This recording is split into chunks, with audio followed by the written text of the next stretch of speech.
backlight art, objectification of an enigma, reflections on the artist's compass, starting point, Platon's Aeon, and a quote by Maria Callas.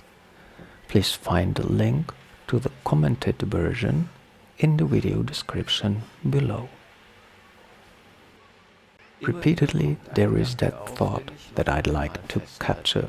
It has a little to do with Aeon by Plato, yet it goes beyond that. The artist, whether exclusively a poet or representative of another art form, he does not only transfer, for example, a historic idea into words or a visual perception to a two-dimensional depiction, but rather receives something which could, in the broadest sense, be considered as enigmatic or supernatural, or at least as unexplicable, depending on the intellectual or ideological concept of a society in a particular period. A divine or spiritual connection might be supposed, or as well a particular way of perception, not only of what's earthly limited, but of the universal, holistic whole. In a rather sober and enlightened mindset, you might suggest a poetic intuition, or a poet's sensitivity, or simply talent, that certain something. Anyhow, there is that assumption that someone would have a certain connection to anywhere or whatever, to somebody or other, something or other, a connection that others don't have, simply that particular quality that is expressed in the quote I mentioned. As well artists themselves as well as Aeon, they firstly answer the question on how their art emerges with descriptions of craft or by referring to a motive idea, but then being questioned furthermore, just because all of that would be available for anybody, yet not anybody can let emerge what should be called art. He confesses to have no idea. The enigma, the suggestion of something undefinable as an ingredient added to craft, continues and remains. It should be noted that the artist, which is questioned, not only refuses to answer, as Ian did. Another aspect is he can't guarantee that art is happening, a proof of his ignorance of the eventual recipe or of its targeted application. I quote a wonderful artist which happens to be in that quandary.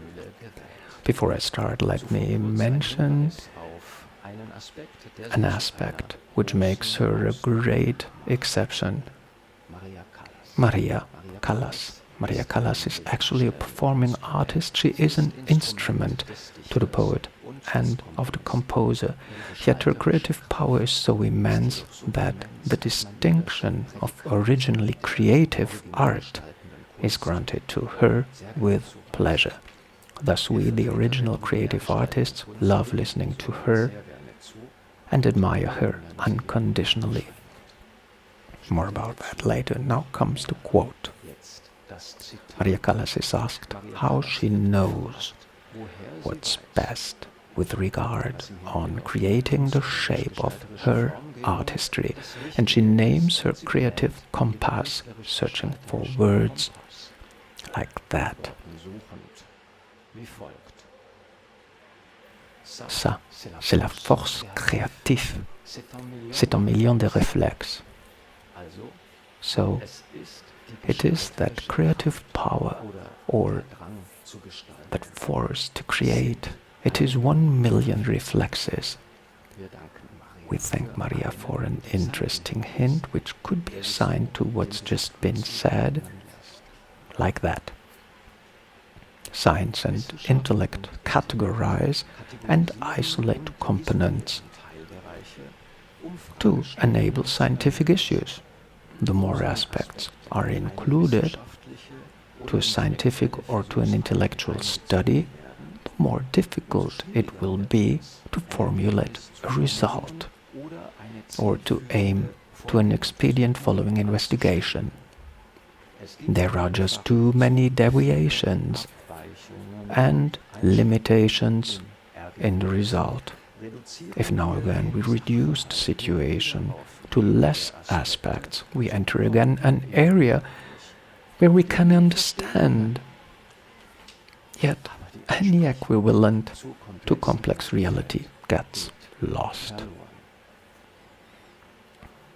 By addressing that despite all the professional skills that are consciously available to her, it's eventually the combination of parts of varied skills and as well of unconsciously applicable skills, not conscious, in the form of an application which is scientifically not practicable. So actually a reflex action that is learned into the unconscious that possibly gives the answer to the question. She enriches the discourse by a very intellectual idea. What she says does mean that we might be able to understand intellectually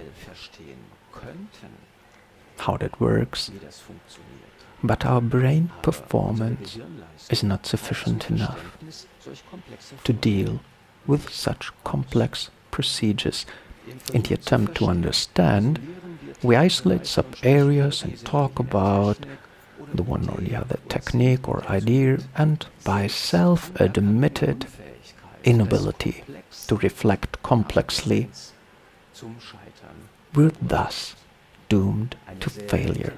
It's quite an intellectual idea of Maria because the same surprise that stimulates people to the conjecture of religiously or spiritually active powers is thus objectificated. The answer lies in a complex expressiveness of human beings, which in its complexity finds no equivalent in the intellect. We're not aware of what we do because we're too dumb, or we're more functional than we are able to think. It's interesting because this way of contemplation redirects the astonishment that inspires people to believe in gods or magic or spirituality to the wonder of the human individual. What culturally we admire as divine, universe, huge, fantastic, magic, that wonder hits us ourselves. But before we start to enthuse, of course there is a parenthesis after that sentence, in which stands, if 1,000,000 de réflexes can be applied by us as she is able to do, the wonderful Maria. See the commented reading. The link is in the video description. Please like, subscribe and comment. Thank you very much. Ion is a Socratic dialogue by Plato. The mentioned quote by Maria Callas is from L'invité du Dimanche, French TV, 1969, conversation with Lucchino Visconti. Thank you very much and bye-bye.